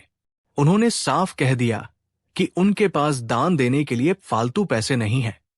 उनका कहना था कि उन्होंने बड़ी मेहनत से पैसा कमाया है और वे इसे यूं ही नहीं लुटा सकते। बादशाह अकबर को सेठ हरिकिशन दास की इस निष्ठुरता पर बड़ा क्रोध आया, परंतु वे सीधे तौर पर कुछ कर भी नहीं सकते थे, क्योंकि सेठ ने कोई कानून नहीं तोड़ा था। उन्होंने इस समस्या का समाधान निकालने के लिए अपने सबसे बुद्धिमान मंत्री बीरबल को बुलाया। बीरबल, बादशाह अकबर ने कहा, तुम तो जानते ही हो कि सेठ हरिकिशन दास कितना बड़ा कंजूस है। इस भयानक अकाल में भी वो अपनी प्रजा की मदद करने को तैयार नहीं है। क्या तुम कोई ऐसी तरकीब निकाल सकते हो जिससे वो अपनी इच्छा से दान देने पर मजबूर हो जाए, बिना किसी जोर जबरदस्ती के? बीरबल ने मुस्कुराते हुए कहा, आलम पनाह, कंजूस से दान करवाना टेढ़ी खीर है, पर नामुमकिन नहीं। मुझे कुछ समय दीजिए, मैं अवश्य कोई उपाय सोचूंगा। अगले दिन बीरबल ने अपना वेश बदला। उन्होंने एक साधारण ज्योतिषी का रूप धारण किया। माथे पर भभूत, गले में रुद्राक्ष की माला और हाथ में एक पोथी। वे सीधे सेठ हरिकिशन दास की हवेली पहुंचे। द्वारपाल ने उन्हें रोकना चाहा, पर बीरबल ने अपनी प्रभावशाली वाणी में कहा, मैं त्रिकालदर्शी ज्योतिषी हूं। मैं सेठ जी के भविष्य के बारे में कुछ महत्वपूर्ण बात बताने आया हूं। यदि उन्होंने मेरी बात नहीं सुनी तो उनका बड़ा अनिष्ट हो सकता है।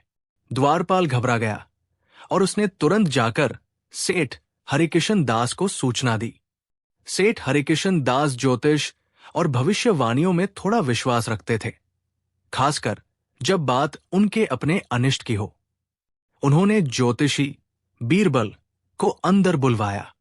बीरबल ने सेठ के कमरे में प्रवेश किया और गंभीरता का मुखौटा पहने हुए उनके हाथ की रेखाएं देखने लगे।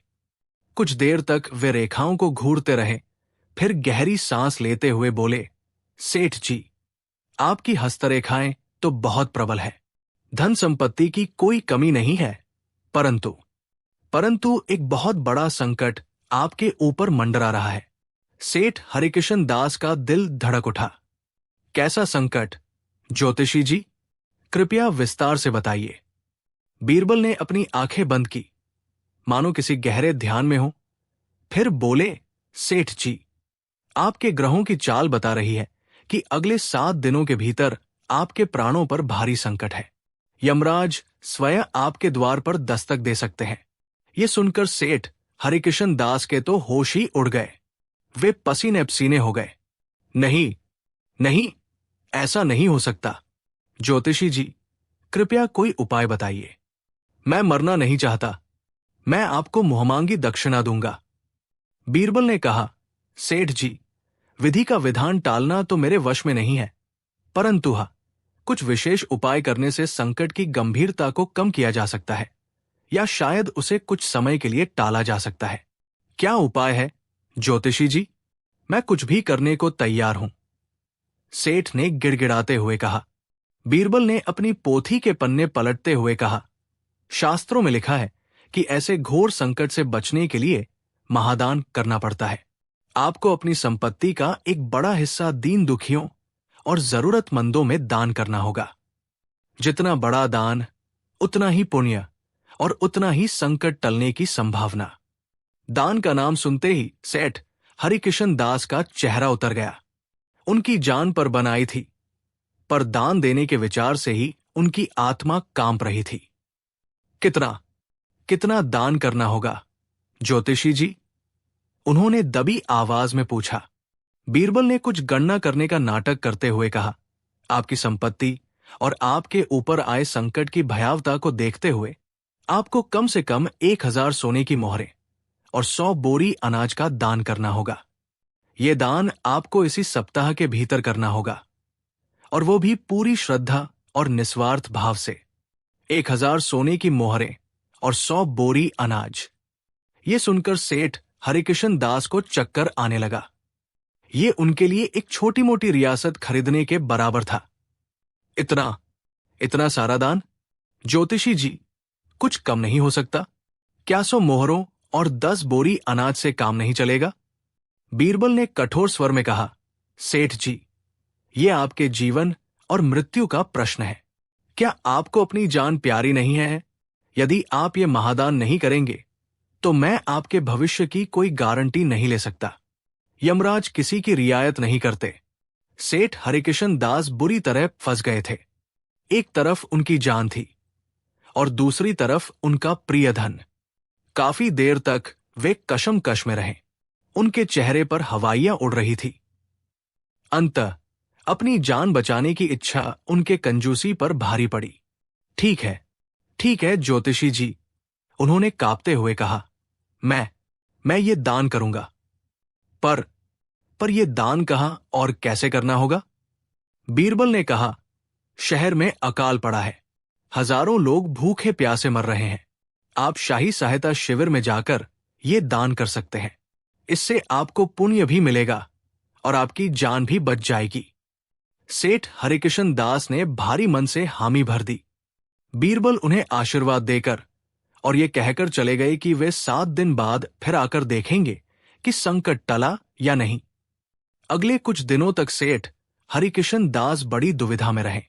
उन्हें रह रहकर अपने धन का मोह सताता, पर फिर ज्योतिषी की भविष्यवाणी याद आते ही उनकी रूह कांप जाती। उन्होंने अपने मुनीम को बुलाकर 1000 सोने की मोहरें और 100 बोरी अनाज निकलवाया। जब मुनीम ने इतने बड़े दान के बारे में सुना तो उसे अपने कानों पर विश्वास नहीं हुआ। उसने सोचा कि सेठ जी शायद बीमार पड़ गए हैं या उनका मानसिक संतुलन बिगड़ गया है। नियत दिन पर सेठ हरिकिशन दास अपने नौकरों के साथ सोने की मोहरों से भरी थैलियां और अनाज से लदी बैलगाड़ियां लेकर शाही सहायता शिविर पहुंचे। शिविर के अधिकारी और वहां मौजूद भूखे प्यासे लोग सेठ को देखकर हैरान रह गए। किसी को विश्वास नहीं हो रहा था कि कंजूस सेठ हरिकिशन दास दान देने आए हैं। सेठ ने कांपते हाथों से सोने की मोहरें और अनाज शिविर के प्रमुख अधिकारी को सौंपा। उनके चेहरे पर ऐसी पीड़ा थी मानो कोई उनके शरीर का अंग काटकर अलग कर रहा हो। दान देते समय भी वे मन ही मन कोस रहे थे कि कितना नुकसान हो गया। जैसे ही दान की प्रक्रिया पूरी हुई, बीरबल अभी भी ज्योतिषी के वेश में वहां प्रकट हुए। उन्होंने सेठ को देखकर मुस्कुराते हुए कहा, सेठ जी, आपने महादान करके बहुत पुण्य कमाया है। आपके ग्रहों की चाल अब बदल गई है। आपके ऊपर से संकट टल गया है। अब आप निश्चिंत हो सकते हैं। ये सुनकर सेठ हरिकिशन दास ने राहत की सांस ली। उन्हें लगा कि चलो, जान बची तो लाखों पाए। भले ही 1000 मोहरों का नुकसान हो गया। उन्होंने ज्योतिषी बीरबल को धन्यवाद दिया और उन्हें दक्षिणा देने की पेशकश की। बीरबल ने दक्षिणा लेने से इनकार करते हुए कहा, सेठ जी, मेरा काम तो केवल मार्गदर्शन करना था। असली पुण्य तो आपने कमाया है। बस एक बात का ध्यान रखिएगा, दान हमेशा निस्वार्थ भाव से करना चाहिए, किसी डर या मजबूरी में नहीं। ये कहकर बीरबल वहां से चले गए। अगले दिन बादशाह अकबर ने सेठ हरिकिशन दास को दरबार में बुलाया। सेठ को समझ नहीं आ रहा था कि उन्हें क्यों बुलाया गया है। दरबार में पहुंचकर उन्होंने देखा कि बीरबल अपने असली रूप में बादशाह के पास खड़े मुस्कुरा रहे हैं। बादशाह अकबर ने गंभीर स्वर में कहा, सेठ हरिकिशन दास, हमने सुना है कि आपने कल शाही सहायता शिविर में बड़ा दान किया है। ये जानकर हमें बड़ी प्रसन्नता हुई। सेठ कुछ समझ नहीं पाए। उन्होंने बीरबल की ओर देखा, जो रहस्यमयी ढंग से मुस्कुरा रहे थे। तभी बीरबल आगे आए और बोले, आलमपना, सेठ जी ने न केवल दान किया है, बल्कि उन्होंने ये भी साबित कर दिया है कि वे कितने बड़े परोपकारी हैं। उनकी जान पर संकट आया तो उन्होंने तुरंत अपनी प्रजा की मदद के लिए हाथ बढ़ा दिया। फिर बीरबल ने सेठ हरिकिशन दास की ओर मुड़कर कहा, सेठ जी, वो ज्योतिषी मैं ही था।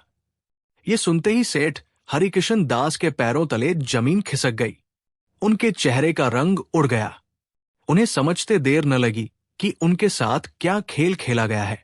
वे गुस्से और शर्मिंदगी से लाल पीले होने लगे। ये धोखा है, मेरे साथ छल किया गया है। सेठ चिल्लाए, मेरे पैसे वापस किए जाएं। बादशाह अकबर ने कठोरता से कहा, सेठ जी, धोखा तो आप अपनी प्रजा के साथ कर रहे थे। जब पूरा शहर अकाल से त्रस्त था, तब आप अपनी तिजोरियों पर कुंडली मारकर बैठे थे। बीरबल ने तो बस आपको सही राह दिखाई है। दान दिया हुआ धन कभी व्यर्थ नहीं जाता, वो पुण्य के रूप में आपके ही काम आएगा। बीरबल ने शांत भाव से कहा, सेठ जी, आपने जो दान दिया है वो उन हजारों भूखे लोगों के पेट में गया है, जिनकी दुआएं आपको मिलेंगी। क्या ये आपके सोने की मोहरों से अधिक मूल्यवान नहीं है? और हां, आपके प्राणों पर कोई संकट नहीं था। वो तो बस एक छोटी सी लीला थी, आपको दान का महत्व समझाने के लिए। सेठ हरिकिशन दास के पास कहने को कुछ नहीं बचा था। उन्हें अपनी कंजूसी और मूर्खता पर पछतावा हो रहा था। उन्होंने महसूस किया कि बीरबल ने उन्हें एक महत्वपूर्ण सबक सिखाया है। धन का सच्चा सुख उसे जमा करने में नहीं, बल्कि उसे जरूरतमंदों के साथ बांटने में है। बादशाह अकबर ने सेठ को चेतावनी दी कि भविष्य में वे अपनी प्रजा के प्रति अपनी जिम्मेदारियों का निर्वहन करें। इस घटना के बाद सेठ हरिकिशन दास के स्वभाव में कुछ परिवर्तन आया।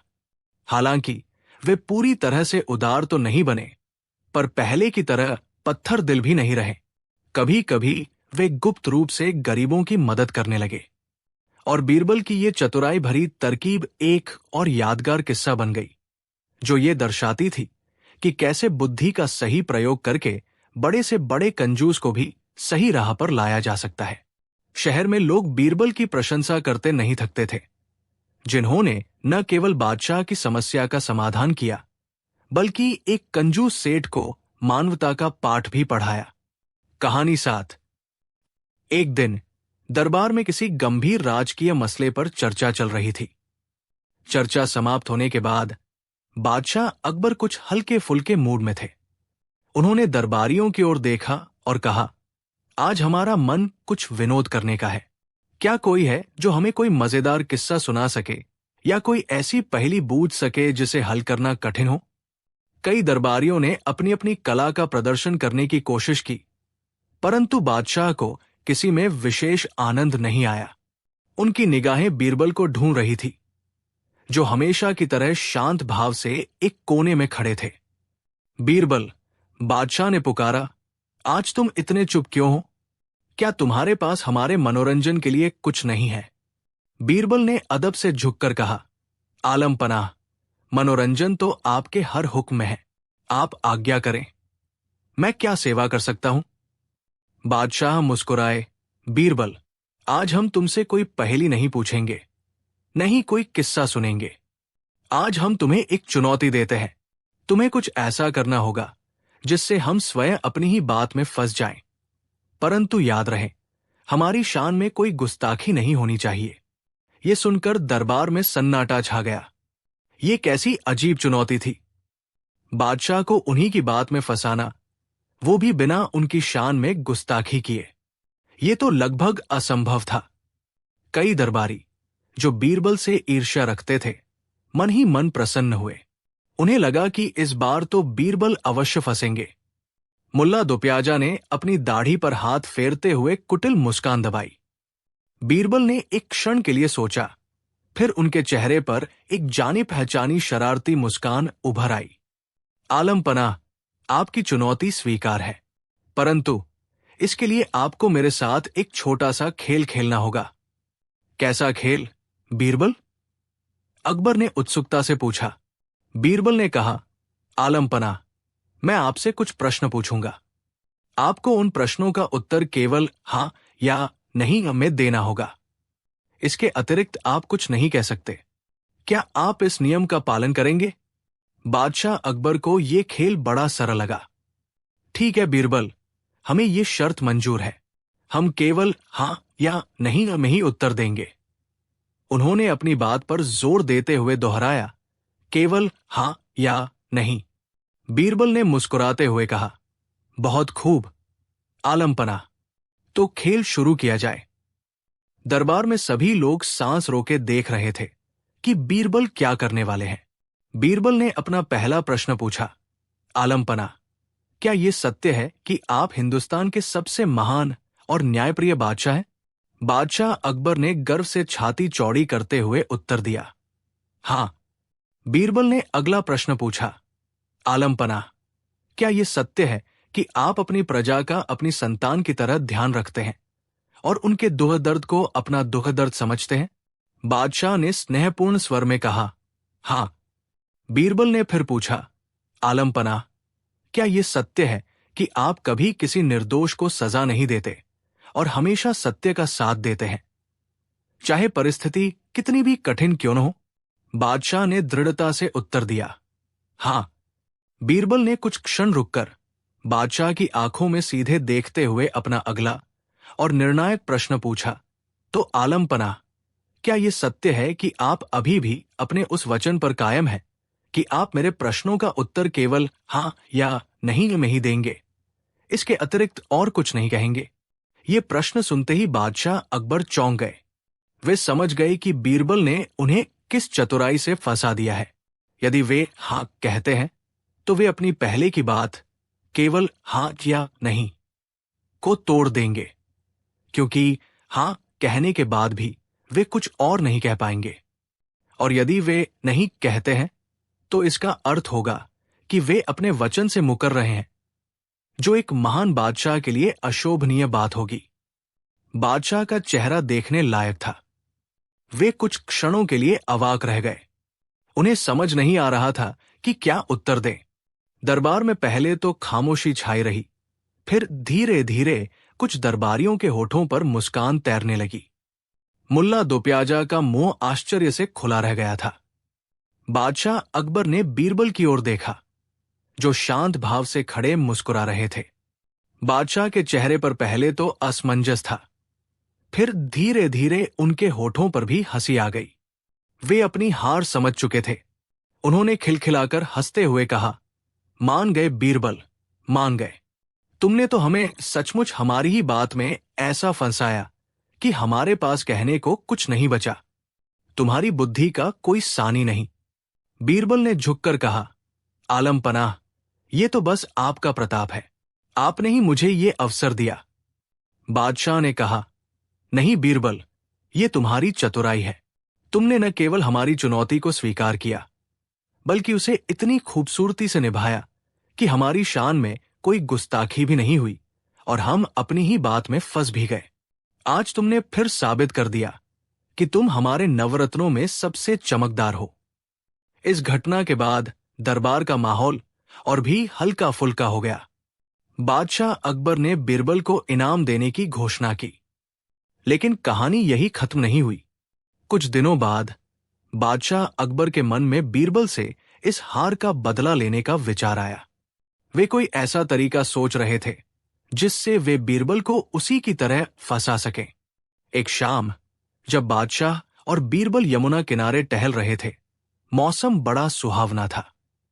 ठंडी हवा चल रही थी और आसमान में हल्के बादल छाए हुए थे। बादशाह को एक तरकीब सूझी। उन्होंने बीरबल से कहा, बीरबल, आज मौसम बहुत अच्छा है। हमारा मन कर रहा है कि हम तुम्हें कोई आज्ञा दें और तुम उसे पूरा करो। बीरबल ने कहा, हुक्म कीजिए आलमपना, आपका हर हुक्म सर आंखों पर। बादशाह ने कुछ सोचते हुए कहा, ठीक है, तो हमारी आज्ञा यह है कि तुम इसी समय इसी स्थान पर इस यमुना नदी में कूद जाओ। बीरबल चौंके। नदी का बहाव काफी तेज था और पानी भी ठंडा था। आलमपना, ये आप क्या कह रहे हैं? इस समय नदी में कूदना? बादशाह ने बीच में ही टोकते हुए कहा, क्यों बीरबल, क्या तुम हमारी आज्ञा का पालन नहीं करोगे? तुमने तो अभी कहा था कि हमारा हर हुक्म सर आंखों पर। बादशाह मन ही मन मुस्कुरा रहे थे। उन्हें लग रहा था कि आज उन्होंने बीरबल को फंसा ही लिया।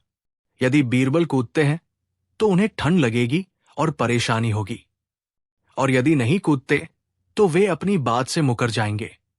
बीरबल ने एक पल के लिए बादशाह की ओर देखा, फिर नदी की ओर। उनके चेहरे पर वही चिरपरिचित शरारती मुस्कान लौट आई। उन्होंने कहा, आलमपना, आपकी आज्ञा का पालन तो मैं अवश्य करूंगा, परंतु क्या आप भी मेरे साथ नदी में कूदेंगे? बादशाह चौंके। हम क्यों कूदेंगे? आज्ञा तो तुम्हें दी गई है। बीरबल ने बड़ी मासूमियत से कहा, आलमपना, आपने कुछ दिन पहले दरबार में कहा था कि आप अपनी प्रजा का अपनी संतान की तरह ध्यान रखते हैं और उनके दुख दर्द को अपना दुख दर्द समझते हैं। यदि मैं इस ठंडे पानी में कूदूंगा तो मुझे ठंड लगेगी और कष्ट होगा। यदि आप भी मेरे साथ कूदेंगे तो आप मेरे दुख दर्द को स्वयं अनुभव कर पाएंगे। क्या यह सत्य नहीं है कि आप अपनी कही हुई बात पर अभी भी कायम हैं? यह सुनकर बादशाह अकबर एक बार फिर निरुत्तर हो गए। बीरबल ने फिर से उन्हीं के शब्दों का प्रयोग करके उन्हें फंसा दिया था।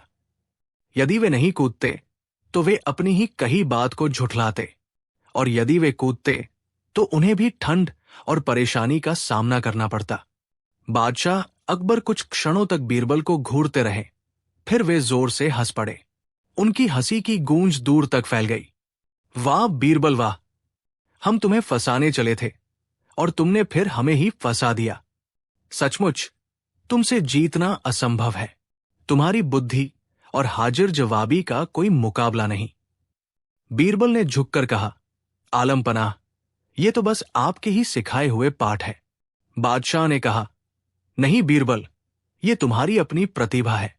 चलो आज नदी में कूदने का विचार त्याग देते हैं, परंतु तुम्हारी इस चतुराई के लिए तुम्हें इनाम तो अवश्य मिलेगा। उस दिन के बाद बादशाह अकबर ने बीरबल को उनकी बातों में फंसाने की कोशिश और भी सावधानी से करनी शुरू कर दी, पर अक्सर बीरबल अपनी बुद्धि से बादशाह को निरुत्तर कर ही देते थे। इन छोटी छोटी नोकझोंक और बुद्धिमत्तापूर्ण संवादों से ही अकबर और बीरबल का संबंध इतना अनूठा और यादगार बन पाया था। यह न केवल उनके बीच के गहरे स्नेह को दर्शाता था, बल्कि यह भी साबित करता था कि एक महान शासक अपने सलाहकारों की बुद्धिमत्ता को कितना महत्व देता है और कैसे हास्य और विनोद भी शासन कला का एक महत्वपूर्ण हिस्सा हो सकते हैं। बीरबल की यह क्षमता कि वे बादशाह को उन्हीं के शब्दों में फंसा देते थे, उनकी असाधारण मानसिक चपलता और भाषा पर उनके अद्भुत अधिकार का प्रमाण थी। दोपहर का समय था। लाल किले के विशाल दरबार में रौनक लगी हुई थी। चारों तरफ रत्नजड़ित खंभे चमक रहे थे, जरीदार पर्दे लहरा रहे थे और बादशाह अकबर अपने सिंहासन पर बैठे मुस्कुरा रहे थे। दरबारियों की भीड़ लगी हुई थी। हर कोई चमचमाते वस्त्रों में, चेहरे पर घमंड, जुबान पर चापलूसी और दिल में एक दूसरे को नीचा दिखाने की होड़। बीच दरबार में बीरबल खड़ा था, वही बीरबल जिसकी बुद्धिमानी के किस्से पूरे हिंदुस्तान में मशहूर थे। लेकिन कुछ दरबारी बीरबल से जलते थे। वो उसकी चतुराई, उसकी लोकप्रियता और उसकी दरबार में अहमियत से परेशान रहते थे। उस दिन दरबार में कुछ ऐसा हुआ जिसने सबको हैरान कर दिया। अकबर ने दरबारियों से कहा, आज मैं दरबारियों की असली सोच जानना चाहता हूं। देखता हूं किसकी नीयत साफ है और कौन सिर्फ दिखावा करता है। सब दरबारी मुस्कुराए। हर कोई खुद को सबसे अच्छा साबित करना चाहता था। अकबर ने बीरबल की तरफ देखा और कहा, बीरबल, आज तुम एक ऐसा सवाल पूछो जिससे हर दरबारी की सच्चाई सामने आ जाए। लेकिन याद रखना, कोई डरा या शर्मिंदा ना हो। सवाल ऐसा हो कि हर कोई अपने आप को बेनकाब कर दे। सारे दरबारी सन्नाटे में आ गए। बीरबल के दिमाग में बिजली सी कौंधी। बीरबल ने मुस्कुराते हुए कहा, हुजूर, मैं एक सीधा सादा सवाल पूछूंगा, लेकिन इसका जवाब सबको अपने मन में देना है। कोई बोलेगा नहीं, मैं चेहरे पढ़ लूंगा। सभी दरबारी सहम गए। बीरबल की नजरें किसी के झूठ को छुपने नहीं देती। अकबर ने हामी भरी। ठीक है, पूछो अपना सवाल। बीरबल ने दरबार में घूमते हुए कहा, आप सब दरबारी हैं। आप सबने जीवन में कोई ना कोई गलती जरूर की होगी। कोई ऐसी गलती जो आपको आज भी याद है और शायद आप उसे किसी को बताना नहीं चाहते। दरबारियों के चेहरे थोड़े गंभीर हो गए। बीरबल ने आगे कहा, अब मैं पूछता हूं, यहां मौजूद कौन कौन है जिसने अपने जीवन में कभी झूठ नहीं बोला, जिसने कभी किसी को धोखा नहीं दिया, जिसने कभी अपने फायदे के लिए किसी का नुकसान नहीं किया? पूरे दरबार में सन्नाटा छा गया। कोई कुछ नहीं बोला। कुछ दरबारी नजरें चुराने लगे, कुछ मुस्कुराकर सोचने लगे। बीरबल ने कहा, सिर्फ अपने दिल में जवाब दो। अगर कोई अपने आप को पूरी तरह निर्दोष मानता है, वो अपने सिर पर हाथ रखे। कोई नहीं हिला।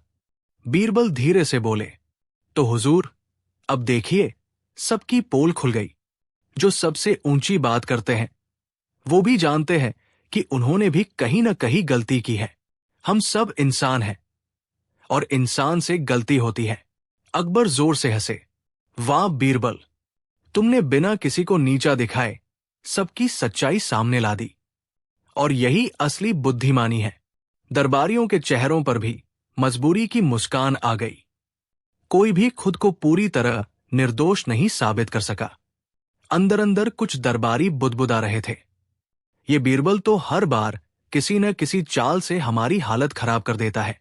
लेकिन इसमें वो सीधा ही सवाल कर गया। कोई जवाब दे भी नहीं सका। दूसरे दरबारी बोले, असल में यही उसकी असली चतुराई है।